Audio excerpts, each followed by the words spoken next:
எல்லாம் பார்த்தீங்கன்னா, பச்சரிசியில செஞ்சா தான் பொங்கல் டேஸ்ட்டா இருக்கும் அப்படின்னு சொல்லிட்டு நம்ம எல்லாம் நம்பிக்கிட்டு இருந்தோம் இல்லையா? அப்படிலாம் இல்ல. இந்த சிறுதானியத்தில அரிசி இருக்கு இல்லையா? வரகு, திணை, சாமை, குதிரைவாலி இந்த 4 வகையான அரிசியில எந்த அரிசியில நம்ம பொங்கல் செஞ்சாலுமே ஒண்ண விட ஒண்ணு பெஸ்ட்டா தான் இருக்கும். டேஸ்ட் வந்து நல்லா ருசியா இருக்கும் நம்ம சாப்பிடும்போது.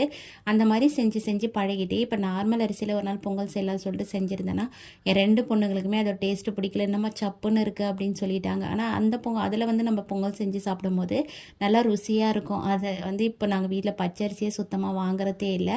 இன்றைக்கி வந்து ஹஸ்பண்டுக்கு வந்து லஞ்ச் பாக்ஸ் ரெசிபியாக வந்து முருங்கைக்காய் தொக்கு முட்டை வேக வச்சு பேக் பண்ணலாம் சொல்லிவிட்டு அதான் ரெடி பண்ணிகிட்டு இருந்தேன். மீன் வரும்னு சொல்லிட்டு வெயிட் பண்ணிட்டு இருந்தேன். மீனே சுத்தமாக வரவே இல்லை. அதுக்கப்புறம் வேறு வழி இல்லைன்ட்டு மரத்தில் போய்ட்டு ஒரு 3 முருங்கைக்காய் பறிச்சிட்டு வந்து முருங்கைக்காய் தொக்கு வேக வச்சு 2 முட்டை வச்சு ஹஸ்பண்டுக்கு லஞ்ச் பாக்ஸ் வந்து பேக் பண்ணி கொடுத்துட்டு அதுக்கப்புறம் வீட்டில் இருந்த எல்லா வேலையும் செஞ்சு முடிச்சுட்டு அதுக்கப்புறம் வந்து கொஞ்சம் ரெஸ்ட் எடுக்கலாம்னு சொல்லிட்டு போயிட்டேன்.